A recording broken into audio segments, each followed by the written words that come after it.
우리 옆 사람에게 축복합시다. 주님의 평화가, 주님의 평강이 함께하기를 축복합니다. 시작.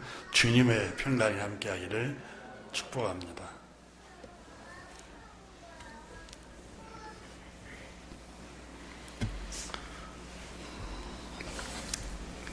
로마의 정치가였고 문학가인 키케로라는 철학자가 있었습니다. 이 철학자가 쓴 편지를 책으로 이렇게 나와 있는데 그 책에 한 편지를 잠깐 소개합니다. 나의 루키울루스라는 사람에게 편지를 쓴 것 같습니다. 자네가 해야 할 일을 내가 말하겠네. 그것은 자네 자신의 권리를 보호하고 이제까지 빼앗겼거나 때로는 삭제되며 흘려버리는 시간들을 다시는 허비하지 말아야 한다는 것을 자네가 마음속으로 터득하는 것이 중요하네. 무엇보다도 시간을 아껴야 하네. 우리의 시간은 때로는 빼앗기고 때로는 삭제되며 때로는 버리는데 그렇지만 가장 부끄러운 손실은 게으름으로 인해서 우리의 시간을 다 허비해버리는 경우가 허다하다네. 이것을 조심해야 하네. 나는 자기 손안에 남아있는 또한 나는 자기 손안에 남아있는 것이 아무리 적어도 부족함을 느끼지 않는 사람은 가난하지 않다고 생각하네. 그렇지만 자네는 자네의 것을 소중히 여기기를 바라네. 그리고 적절한 시기에 시작하게나 우리 조상들이 생각한 것처럼 바닥이 난 뒤에 전략하는 것은 이미 늦은 것일세. 아마 여유가 있고 젊음이 있을 때 미래를 대비하고 또 전략하라고 당부를 합니다. 에피쿠로스는 말하기를 기쁨이 있는 가난은 훌륭한 것이라고 말했네. 실제로 기쁨이 있으면 마음의 평안이 있으면 그것은 가난이 아닐세.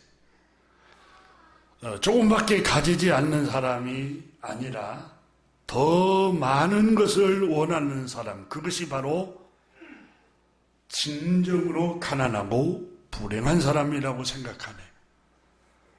금고 속에 재물이 가득하고 곡간 안에 곡식이 산더미처럼 쌓여 있으며 아무리 가축을 많이 키우고 들어오는 돈이 아무리 수입이 많다고 한들 부족함을 느낀다면 그게 무슨 의미가 있겠는가? 그것이 무슨 행복이겠는가? 많은 것을 가졌어도 더 많은 것을 원하는 사람은 진정한 가난뱅이일세. 다시 말하면 만족할 줄 모르고 늘 욕망과 욕심에 사로잡혀 있는 그 사람이 진짜 불행한 사람이고 진짜 가난뱅이라고 이렇게 편지를 썼습니다.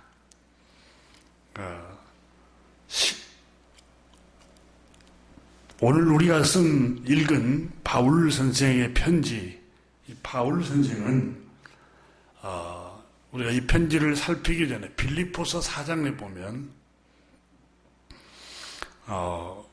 내가 궁핍함으로 말하는 것이 아니니라.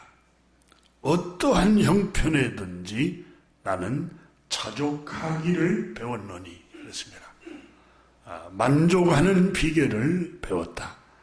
나는 비천에 처할 줄도 알고 풍부에 처할 줄도 알아. 모든 일 곧 배부름과 배고픔과 풍부와 궁핍에도 처할 줄 아는 일체의 비결을 배웠노라.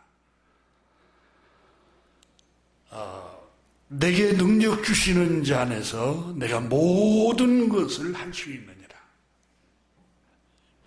이 바울 선생은 어떤 형편에 처하든지 나는 만족하기를 배웠다. 자족하는 법을 배웠다. 이렇게 고백을 했습니다.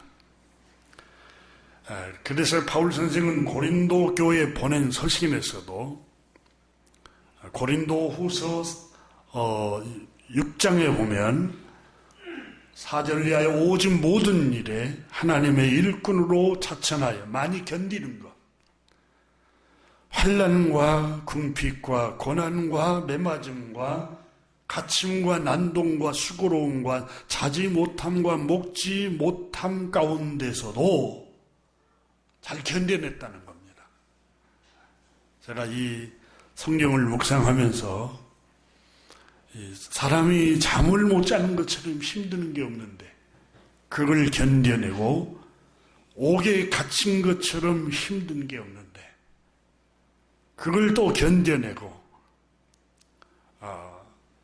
매 맞는 것도 견뎌내고 또 배고픔 먹지 못한 것도 견뎌낼 수 있었다라고 고백합니다. 그럼에도 불구하고 고린도후서 6장 6절에 깨끗함을 유지했고 성결함과 순결함을 끝까지 지켰고 오래 참음과 자비함과 성령의 감화와 거짓 없는 사랑과 이렇게 생활할 수 있었던 이유가 그 힘이 어디에서 흘러나왔는고 하면 바울 선생은 하나님의 말씀을 믿음으로 그게 가능했다라고 고린도후서 6장 7절에서 말씀합니다.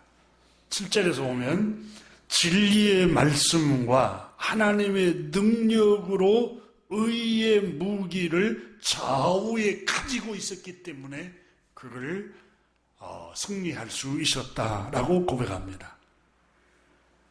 바울 선생은 하나님의 말씀을 믿는 믿음의 무기를 갖고 있었기 때문에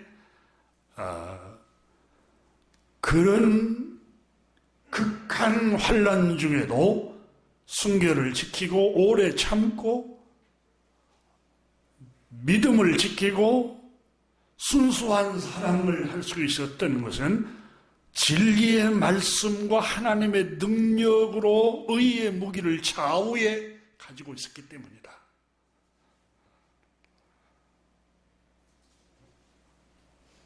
그래서 8절에 우리는 속이는 자 같으나 참되고 바울 선생이 목회 생활을 하고 선교사 생활을 하면서 온갖 조롱을 다 당했습니다. 바울 서신을 읽으면 헌금을 강요한다. 헌금을 도둑질해 간다. 별소리를 다 했어요. 별소리를 다. 그러니까 자기가 장막 장사를 손수 사업을 하잖아요. 또 그것 때문에 헐뜯고. 그러니까 근데 바울 선생님 우리는 속이는 자같이 사람들에게 소문이 퍼져 있으나 실상은 참되다. 나는 이 참된 확신을 나는 가지고 있어서 위축당하지 않는다는 거예요. 무명한 자 같으나 유명한 자예요. 이름 없는 목회자 같고 선교사 같으나 실상은 하나님께서 알아주는 유명한 하나님의 사람이요. 그 확신을 마음속에 갖고 있었습니다. 여러분 다른 사람이 조롱을 하고 비웃고 조소할지라도 내 안에 확신이 있으면 위축당하지 않습니다. 시편 내 27편에 여호와는 나의 빛이요 내 생명의 능력이 있으니 내가 누구를 두려워하리요. 천만인이 나를 둘러 진을 치고 공격을 하고 조소를 하고 비웃을지라도 나는 두려워하지 아니하리니. 이 확신, 이게 다윗이 믿는 그 믿음의 확신이 있었기 때문에 비웃어도 위축당하지 않았습니다.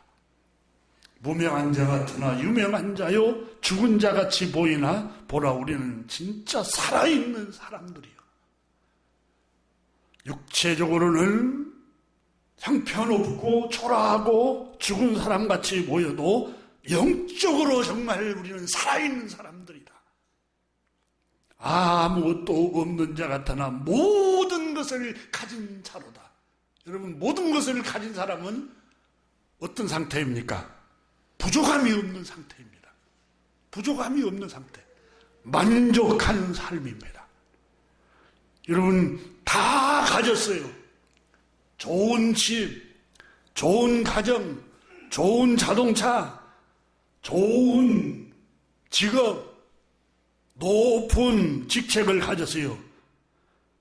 근데 여러분, 늘 더 갖고 싶어요. 더 소유하고 싶고, 더 높은 곳에 올라가고 싶고, 더 많은 것을 가지려고 하고 싶고, 여러분, 이건 키케로가 얘기한 것처럼 가난병입니다. 진정한 가난병이에요. 바울 선생은 가난한 자 같으나 모든 것을, 아무것도 없는 자 같으나 모든 것을 가진 사람이다. 이 고백이 어떻게 가능하느냐? 진리의 말씀과 하나님의 능력으로 의의 무기를 좌우에 나는 가졌기, 그 말씀이 이 바울 선생에게 믿음을 주고 내면을 강하게 만든 겁니다. 하나님의 말씀은 그 사람을 강하게 만듭니다. 사도행전 32장에 보면은 여러분, 바울 선생이 고백했잖아요. 주와 및 그 은혜의 말씀께 너희를 부탁하노니 그 말씀이 너희를 든든히 세우며, 여러분, 하나님의 말씀만이 우리의 마음과 생각을 든든히 세웁니다. 우리가 살아가는 인생길에는 뜻하지 않는 일들이 일어납니다. 다양한 일들이 일어납니다. 생각지도 않는 질병이 찾아오기도 하고, 나에게는 일어나지도 않겠지 하는 일들이 내 앞에 또 일어나기도 합니다.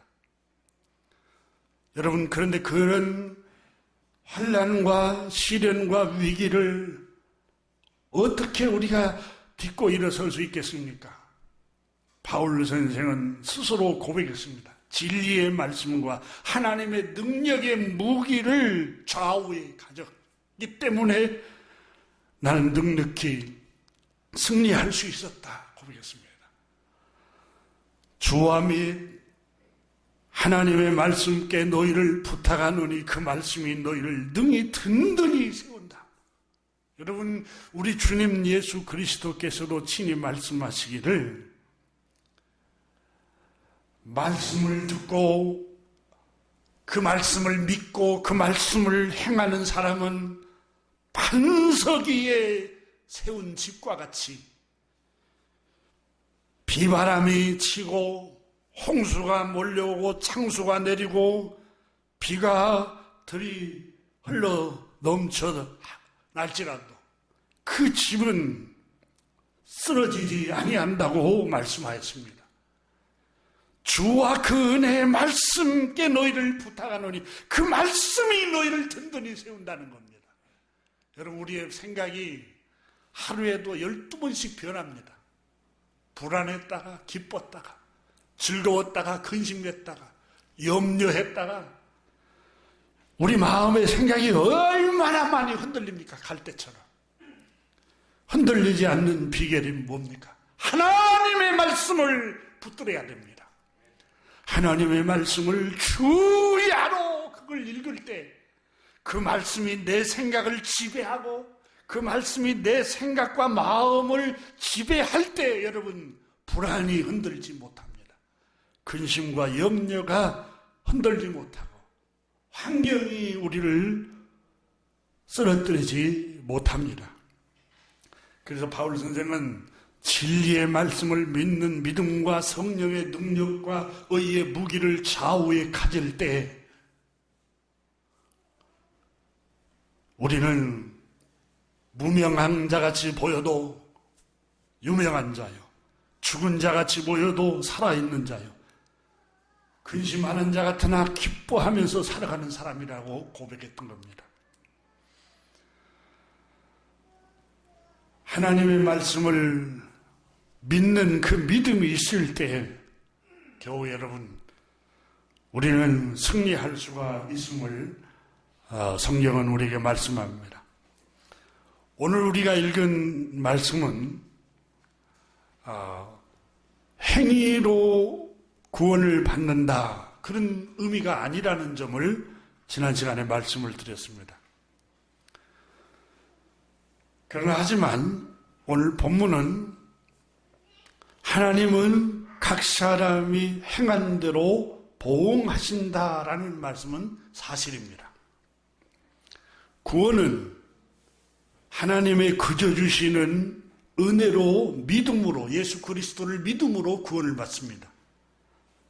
축복은 우리가 여러분 말씀에 순종하고 행할 때 축복이 옵니다.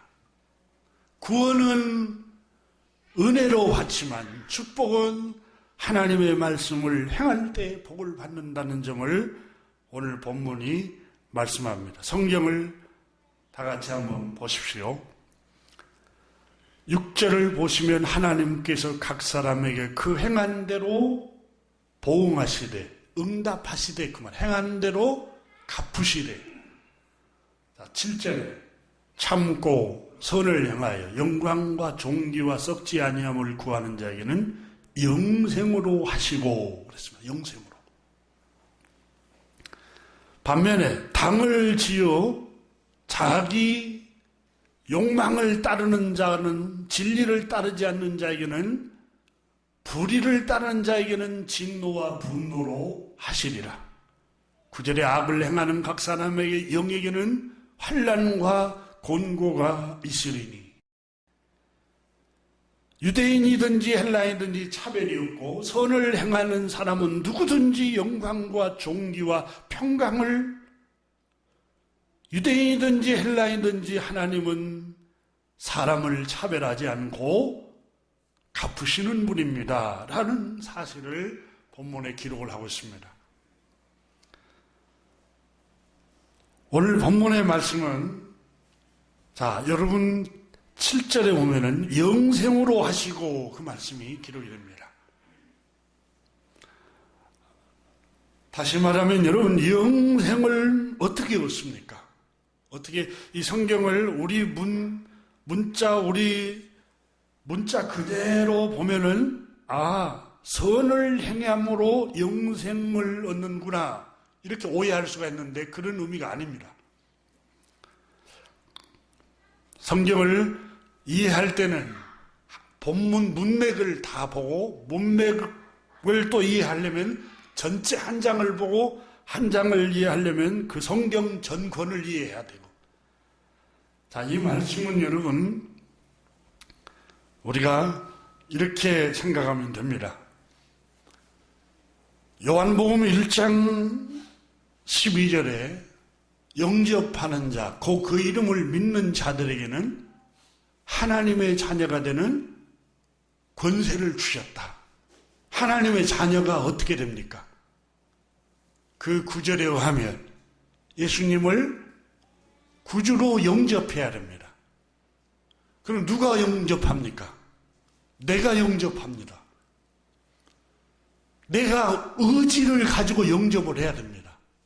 그건 행위입니다. 그렇죠? 야고보서에 나오는 행함이 없는 믿음은 죽은 믿음이라 그랬어요. 그럼 행함으로 구원받는다는 말이냐? 그런 의미가 아니라 의지를 가지고 예수님을 구주로 영접하지 않으면 하나님 자녀가 될 수가 없어요. 영생으로 하신다. 이 말씀도 같은 의미입니다. 참고 선을 행하여 영광과 존귀와 썩지 아니함을 구하는 자에게는 영생으로 하시고 여러분 영생을 얻는 사람들은 참고 선을 행한다는 것. 다시 말하면 영원한 생명을 얻은 사람들, 하나님 자녀를 은혜로 구원을 받고 하나님 자녀가 된 사람들은 참고 선을 행하는 삶을 추구한다는 거예요.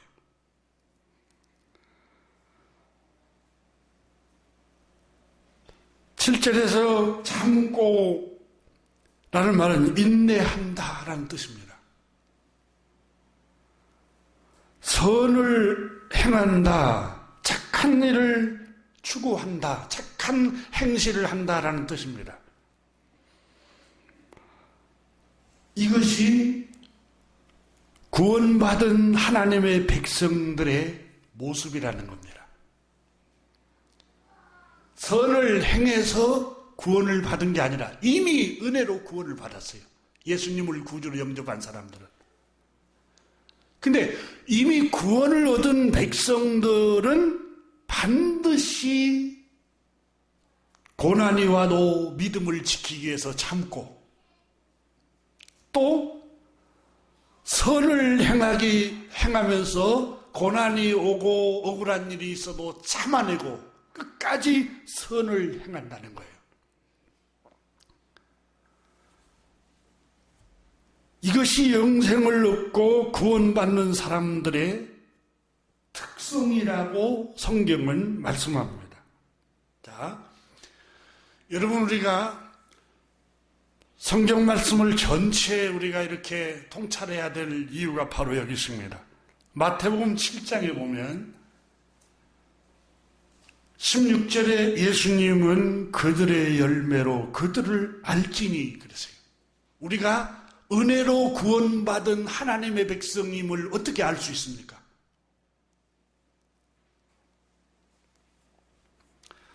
우리가 어떻게 구원받은 백성이라는 걸 어떻게 알 수 있습니까?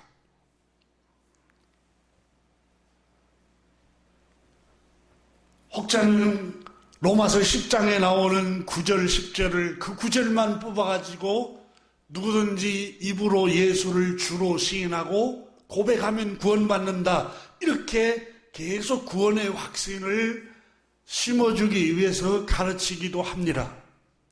틀린 말씀은 아닙니다. 근데 그렇게만 하면 구원받는 사람이 확실합니다라고 단정 지을 수는 없습니다. 왜냐하면 구원은 행위로 받지 않고 하나님께서 구세주를 보내주셔서 그 구세주 예수 그리스도를 영접하기만 하면 구원을 받습니다. 그 예수님을 믿는 그 믿음도 성령님이 은혜를 주셔야 예수님을 구주로 영접을 합니다. 그러니까 구원이 은혜입니다. 근데 예수님을 구주로 영접해서 구원을 받은 주의 백성, 구원받은 하나님의 자녀인 줄 아닌 줄 어떻게 알 수 있습니까? 우리 주님은 그들의 열매로 그들을 알지니 그랬습니다. 구원받은 사람들은 열매가 열린다는 겁니다. 마태복음 7장 17절에 이와 같이 좋은 나무마다 아름다운 열매를 맺고 못된 나무가 나쁜 열매를 맺나니 좋은 나무가 나쁜 열매를 맺을 수 없고 못된 나무가 아름다운 열매를 맺을 수 없느니라. 아름다운 열매를 맺지 아니하는 자마다 찍혀 불에 던지느니라. 이러므로 그들의 열매로 그들을 알리라. 그리고 그 다음 절에 나더러 주여 주여 하는 자마다 다 천국에 들어갈 것이 아니요 다만 하늘에 계신 내 아버지의 뜻대로 행하는 자라야 들어가리라. 다시 말하면 은혜로 구원을 받습니다. 하나님 그저 주시는 긍휼로 구원을 받아요. 구원은 하나님의 선물이지만 구원받았다는 표시가 뭐냐? 그 사람에게는 반드시 열매가 열린다는 겁니다. 무슨 열매입니까? 바울 선생은 착한 행실이 열매가 조금씩 열려져 간다는 겁니다. 완벽하게 열릴 수는 없어요. 전에 악독한 사람이 변화가 일어나는 거예요. 그 악함이 조금씩 물러가고 착함과 선한 모습으로 행실로 조금씩 바뀌어가는 열매가 보인다는 거예요.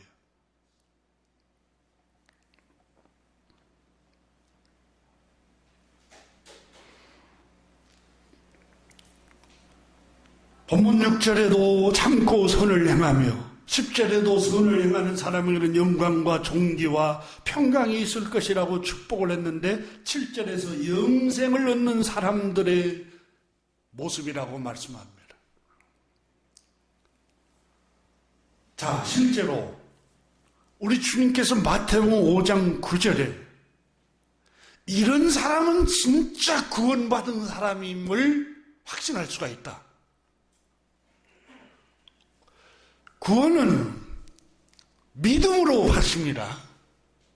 하지만 이 사람이 정말 구원받은 사람이고 하나님의 자녀임을 어떻게 알 수 있습니까? 영접하는 자, 곧 그 이름을 믿는 자들에게는 하나님의 자녀가 되는 권세를 주셨으니 내가 예수님을 마음속에 구주로 영접했기 때문에 나는 하나님 자녀입니다.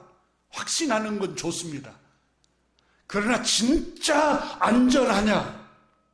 더 확인해 볼 필요가 있는 게 예수님 마태복음 5장 9절에 평화를 만드는 사람들, 화평케 하는 자는 복이 있나니 그들이 하나님의 아들이라 일컬음을 받을 것이요.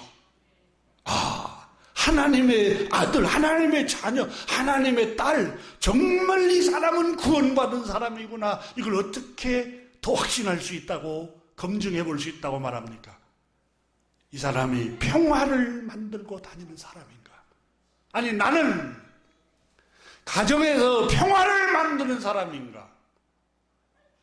교회 안에 공동체에서 나는 평화를 만들고 직장 내에서 평화를 만들고 다니는 사람인가? 아니면 늘 이간을 시키고 다투게 만들고 화목하지 못하게 만들고. 여러분, 오해하지 마세요. 평화를 만든 그 행위 때문에 구원받은 게 아닙니다. 이미 믿음으로 우리는 예수님의 은혜로 구원을 받았습니다. 근데 그 구원받은 증거가 뭐냐고 말입니다. 열매로 알아가야 된다. 반드시 열매가 조금씩 열린다는 거예요. 평화를 만드는 사람, 피스메이커. 평화를 만들어가는 사람은, 이 사람은 하나님의 아들이라 일컬음을 받을 것이요. 확실합니다.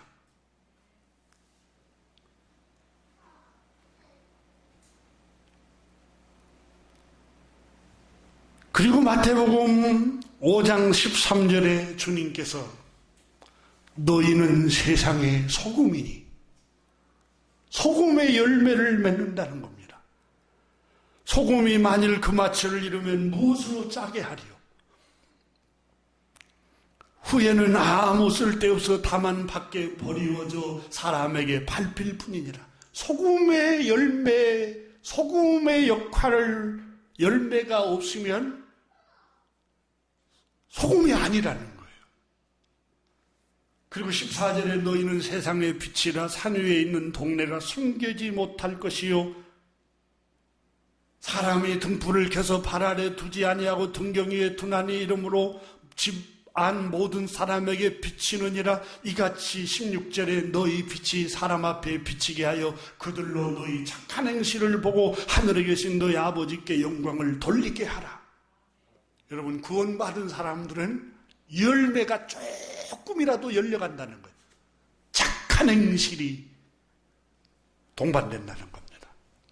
오해하지 마세요. 착한 행실의 어려움 때문에 구원받는다는 게 아니라 은혜로 구원받은 사람들은 반드시 착한 행실, 착한 열매를 열려가게 된다는 거예요. 여러분, 대부분의 사이비, 이단들은 바로 이와 같은 교리를 주장하지 않습니다. 사이비와 이단의 교리는 누구든지 입으로만 시인하고 마음으로 예수를 고백하면 구원에 이르리니 하고 로마서 10장 9절 10절만 인용을 합니다. 그리고 요한복음 1장 12절에 영접만 하면은 우리는 하나님 자녀가 됐습니다. 예수님께서 십자가에서 과거와 현재와 미래의 죄를 다 담당하시고 다 이루었다라고 하셨습니다. 그래서 우리는 모든 사람들은 예수님을 입으로 시인하고 고백만 하면 우리 죄는 다 용서받았기 때문에 무슨 짓을 해도 괜찮습니다. 어떤 일을 행해도 상관없어요. 이렇게 주장하는 게 이단 사이비들의 교리들이에요. 성경을 전체적으로 이해를 안 하고, 여러분 생각해 보세요. 이 구원파의 교리의 매력적인 게 뭐냐면 주님이 우리의 죄를 다 해결했습니다. 십자가에서. 우리는 값없이 의롭다함을 얻었습니다. 행위로 구원을 받지 않으니까 이제 과거, 현재, 미래 모든 죄를 용서받았기 때문에 어떤 일을 행해도 우리는 안전합니다. 여러분 듣는 사람이 얼마나 현혹되고 매력적입니까? 그렇잖아요. 얼마나 매력적이에요. 그러니까 거기 다 빠져들어가는 거예요. 그런데 우리 주님께서는 분명히 말씀하셨습니다. 여러분 로마서에도 돌감람나무에 여러분 단감나무, 참 단감나무를 접붙였어요. 돌감람나무 열매를 맺던 나무에 단감나무를 접붙였으면 열매가 단감나무가 열려야 할 거 아니에요. 그래서 주님이 그렇게 로마서의 바울 선생이 말하잖아요. 그럼 우리는 죄에 타락한 우리의 모습이 생명의 근원 되신 예수님을 영접함으로 예수님께 접붙임을 당했어요. 그럼 요한복음 15장에 분명히 예수님이 이렇게 말씀하셨습니다. 여러분 15장 15절을 같이 한번 보십시오.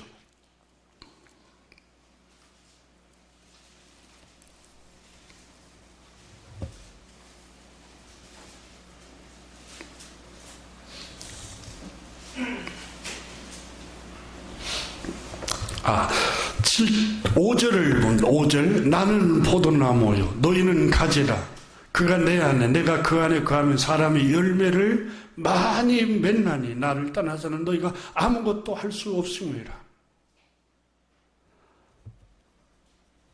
8절에 너희가 열매를 많이 맺으면 내 아버지께서 영광을 받을 것이요 너희는 내 제자가 되리라. 여러분 예수님께 접붙임을 받은 사람은 예수님의 열매가 맺게 되어 있습니다. 땅에 벽씨를 뿌려도 1년 후에는 벼가 자라서 알곡 열매를 맺습니다. 밭에 밀이나 보리, 콩, 씨앗을 뿌려도 며칠이 지나면 싹이 나고 점점 자라서 1년이 지나면 밀, 보리, 콩 열매가 열립니다. 그런데 우리가 구주 예수 그리스도를 마음의 구주로 영접하고 주인으로 모셔드렸어요. 그리고 우리는 예수님의 접붙임을 당했어요. 그러면 반드시 예수님의 열매가 조금씩이라도 변화되는 일이 일어나는 겁니다.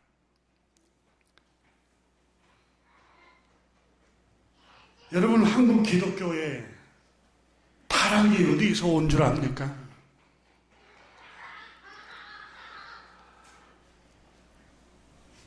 구원받은 이후의 열매에 관한 교리가 없어요.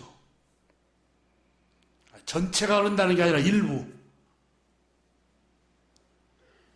그러니까 신앙생활과 변화된 삶은 구원받는 삶과 별개라고 생각을 하니까 기독교가 오늘날처럼 타락하게 된 거예요.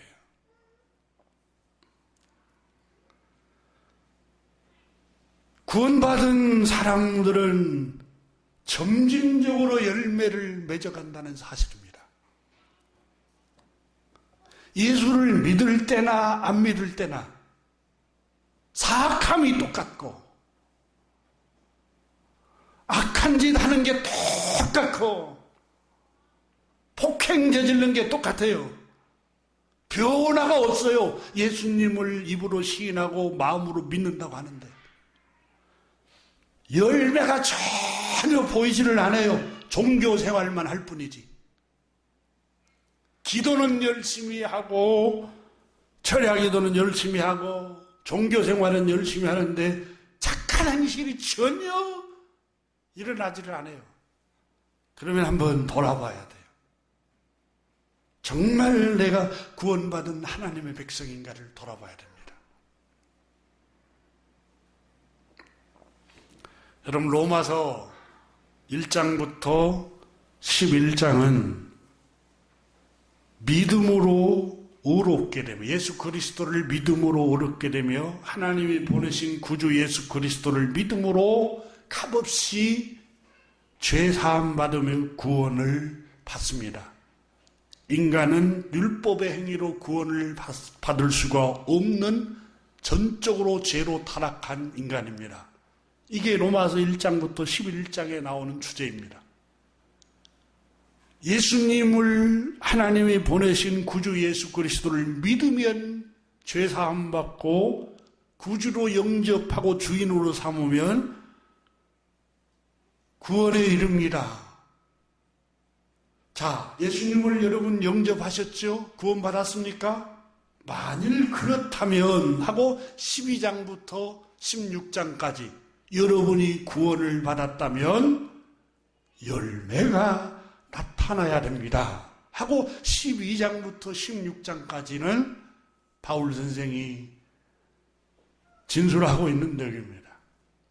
그러면 12장에 가면 그러므로 형제들아 내가 하나님의 모든 자비하심으로 권하노니 그 말입니다. 그러므로 형제들아 그 말은 11장까지 전제된 얘기를 해놓고 그러니까 형제 여러분 그 말입니다.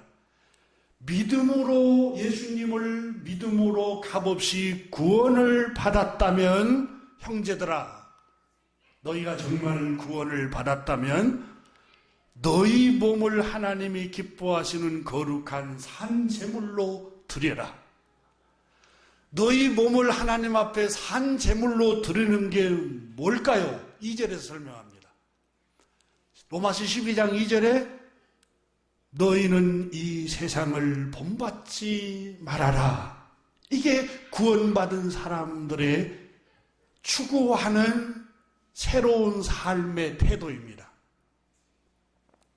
근데 옛날 부흥사들이나 성경을 이해를 못한 분들이 잘 이해를 못한 분들이 12장 1절에 너희 몸을 하나님이 기뻐하는 거룩한 산 제물로 드리라 이 구절만 뽑아가지고 집도 바치고 여러분 가정도 바치고 뭐 집안도 돌아보지 말고 여러분을 교회에 헌신하고 이 구절을 갖고 계속해서 성도들을 속이고 현혹을 시켰어요. 그런데 이 너희 몸을 하나님 앞에 드리라는 말은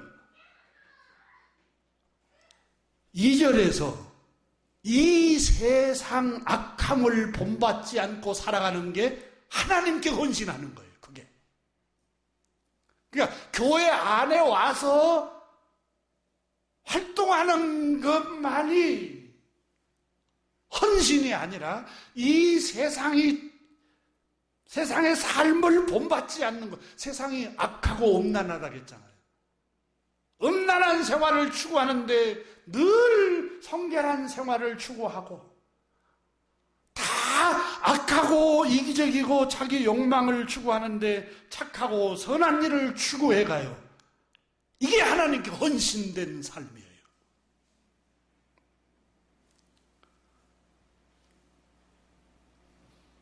그리고 마음을 새롭게 함으로 변화를 받아라. 마음이 늘 악한 생각이 들어오잖아요. 하루에도 몇 번씩. 시기, 미움, 질투, 욕망, 욕심, 탐욕. 근데 이게 마음을 늘 변화시키고 새롭게 하는 게 하나님께 헌신하는 거예요. 어떤 예배당 안에 들어와서 활동만이 헌신이 아니라 우리의 삶을 세상 사람들처럼 추구하지 않는 순간순간 삶이 하나님께 헌신한 삶이에요. 이걸 교회 안에서 가르쳐야 되는데 구원의 교리 앞부분만 가르치고 구원받은 이후의 삶을 가르치지 않으니까 또 이걸 가르치면 성도들이 싫어해요. 변화된 삶을 가르치면. 바울 선생이 그 얘기를 하고 있습니다. 하나님이 선하게 여기시고 기뻐하게 여기시고 온전하게 여기신 뜻이 무엇인지 분별하도록 하라. 여러분, 하나님의 뜻이 뭡니까? 예수님이 왜 오셨습니까? 하나님 아버지께서 예수 그리스도를 세상에 보내셨습니까? 모든 사람을 죄에서 구원하시고 살려주기 위해서 보내셨습니다. 하나님의 뜻은 사람을 살리는 겁니다. 죽이는 게 아니에요. 비방하고 정죄하고 사장시키고 그냥 살리는 거예요. 하나님 뜻이에요. 그리고 여러분 용서하러 오셨잖아요. 사랑하러 오셨잖아요. 이게 하나님 뜻이에요. 우리가 옳고 그름, 흑백 논리, 옳고 그름만 따지면 하나님 뜻을 분별하지 못해요. 옳으면 얼마나 옳겠어요, 우리가. 우리 주님이 마지막 새 계명을 우리에게 주고 가셨어요. 서로 사랑하라. 여러분, 복음을 전하라는 이유가 뭐예요? 복음이 그 사람을 살리기 때문에 복음을 전하라는 거 아니에요? 그럼 복음을 전하라는 말은 사랑하라는 말이에요. 그 영혼을 사랑하기 때문에 복음을 전하는 거죠. 하나님의 뜻은 사랑이에요. 전에는 늘 시기하고, 전에는 늘 미워하고, 전에는 용서하지 못하고, 전에는 헐뜯고, 비방하고, 그 사람을 나쁘게 말했는데 예수님을 구주로 영접한 후에는 불쌍히 여기는 마음이 조금씩 들어요. 용서하는 마음을 품게 돼요. 허물을 덮어주려고 하는 마음이 조금씩 들기 시작해요. 구원받은 증거입니다. 하나님의 자녀됨의 증거입니다. 전에는 늘 문제거리를 일으키려고 하는데 이제는 가는 곳마다 어떻게 하면 평화를 만들까? 우리 엄마와 우리 아빠 사이좋게 만들까? 형제들끼리 사이좋게 만들까? 자식들끼리 어떻게 하면 사이를 좋게 만들까? 여러분, 부모가 자녀 관계를 이간시켜서는 안 됩니다. 큰아들 자식 집 가가지고 둘째 아들 흉보면 큰아들이 둘째 아들을 미워하기 시작합니다. 이간시키는 거예요. 허물이 보여도 큰아들 집 가서 둘째 아들 칭찬해야 됩니다. 작은 며느리 집 가서 큰 며느리 칭찬해야 됩니다. 그래야 며느들끼리 이간을 시키지를 않아요. 교우 여러분, 구원받은 사람들은 착한 열매를 열리게 되어 있다고 오늘 성경이 말씀합니다. 자, 로마서 다시 2장에 가면 7절에 영생으로 하시고 참고 선행을 행하며 선을 행하며, 여러분 예수님께서 세상에 오셔서 착한 일을 행하셨잖아요. 배고픈 사람이 있으면 먹여주시고, 병든 사람이 있으면 고쳐주시고, 죄 가운데 돌에 맞아 죽으려고 죽임을 당하려고 있는 사람이 있으면 다 감싸주고, 울고 있는 사람이 있으면 눈물 닦아주시고, 착한 일을 행하셨잖아요.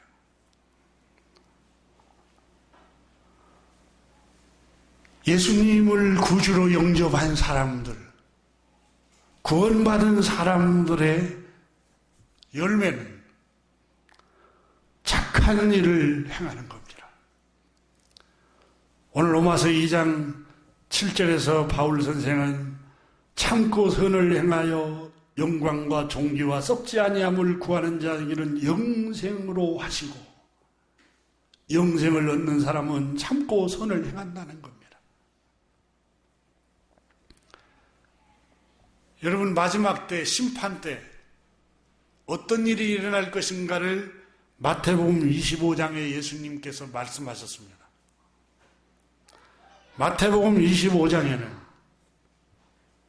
여러분, 기독교 교리가 예수님이 십자가에 인류의 죄를 짊어지고 피 흘려 죽으셨다가 사흘 만에 성경대로 부활하셨다가 승천하신 후에 주님이 다시 오실 것이라고 예언했습니다.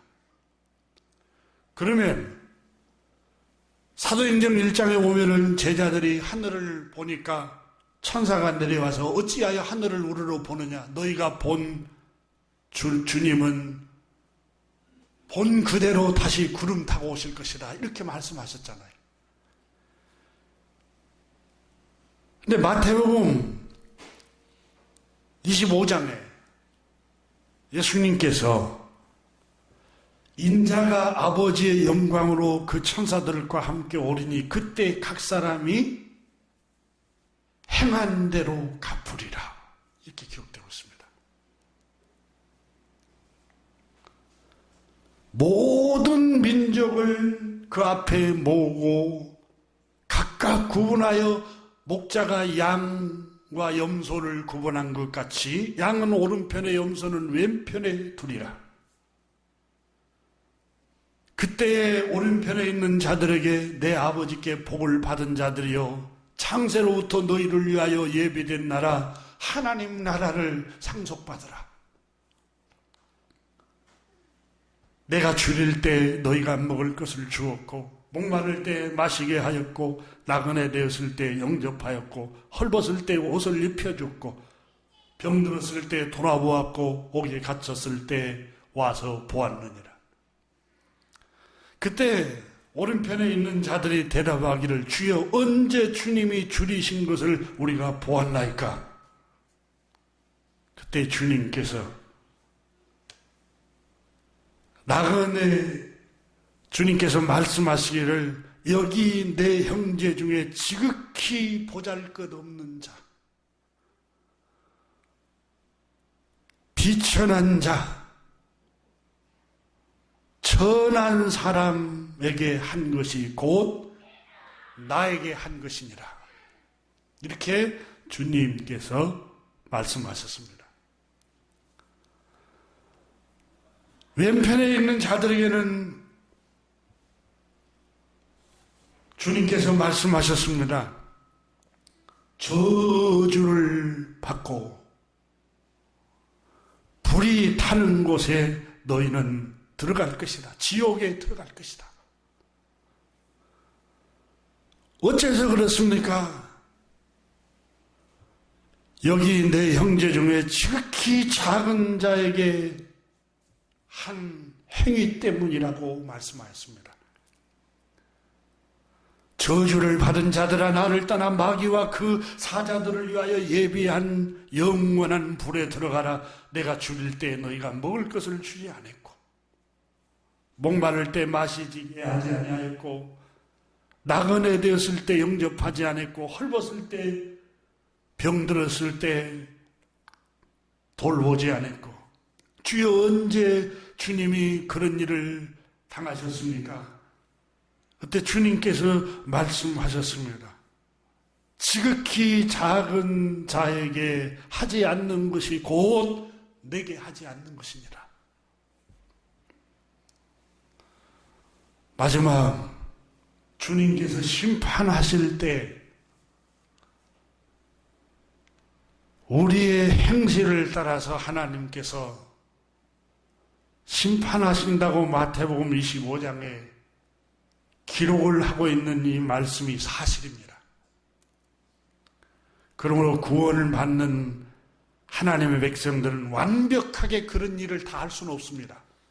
그러나 이런 열매들이 조금씩 착한 열매가 조금씩이라도 나타나야 구원받은 백성인 줄 아닌 줄을 내가 확인해 볼 수 있다는 사실입니다. 그저 나는 입으로 고백했어 예수님을 주님이라고, 나는 예수님을 마음으로 구주로 믿어, 그래서 나는 구원받은 거야. 여러분, 이렇게 하면은 위험합니다. 바울 선생은 내가 남은 구원시켜놓고 내가 버림을 받을까 두려워하노라. 그러므로 내가 버림받지 않기 위해서 내가 날마다 나를 쳐서 시키노라. 하나님 말씀에 자기를 쳐서 복종을 시키고 나는 날마다 죽노라 그랬어요. 자기 욕망을 죽이고 이기심을 죽이고 야망을 죽이고 감정을 죽이는 일이 뭐냐? 남은 복음을 전해서 구원시켜놓고 내가 버림받을까 봐. 여러분, 히브리서 2장 이하에 보면 히브리서 기자는 형제들아 너희의 구원이 떠내려갈까 조심해라 그랬습니다. 여러분, 한 번 구원받았고 예수님을 구주로 영접했는데 어떻게 구원이 떠내려가요? 과거, 현재, 미래 모든 죄를 용서받았는데 여러분, 거기에 머물러 있으면 우리의 구원이 안전하지 않습니다. 주님이 값없이 자신의 몸을 우리를 속량하시기 위해 내어주셨습니다. 그 은혜를 값없이 입었습니다. 우리는 그 은혜에 갚을 길 없어서 주님이 이 은혜 어떻게 갚아야 할까요? 여러분, 무슨 행위로 구원받은 게 아니라 선물로 받았어요. 선물로. 그 은혜 너무 갚을 길 없어요. 내가 큰 죄인인데 주님 어떻게 해야 될까요? 하나님의 선하시고 기뻐하시고 온전하신 뜻을 조금이라도 보답해야 되겠다. 이게 뭘까? 이게 착한 행실입니다. 착한 행실을 열매를 조금씩 맺어가는 게 정말 구원받은 백성들의 열매입니다.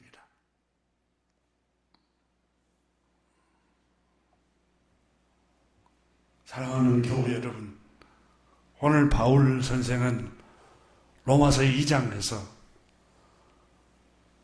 참고 선을 행하여 영광과 존귀와 썩지 아니함을 구하는 자에게는 영생으로 하시고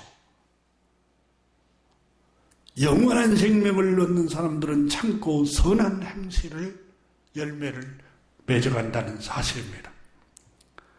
악을 행하는 사람의 영에게는 환난과 공고가 있으리니 스스로 하나님의 백성이요 할례를 행한 율법대로 산 유대인이라 할지라도 악을 행하는 사람에게는 영에게는 환난과 공고가 있고 먼저는 유대인에게요 헬라인에게며 10절을 봅니다. 선을 행하는 각 사람에게는 영광과 존귀와 평강이 있으니 먼저는 유대인에게요 그리고 헬라인에게로다. 11절에 이는 하나님께서 외모로 사람을 취하지 아니하심이라. 유대인이라고 할례를 받고 성전에서 예배하는 사람이라고 구원이 안전한 게 아닙니다. 여러분, 하나님의 은혜로 구원을 받는 사람들은 반드시 열매가 조금씩 나타납니다. 그 열매가 무슨 열매입니까? 착한 행실입니다. 기도하겠습니다.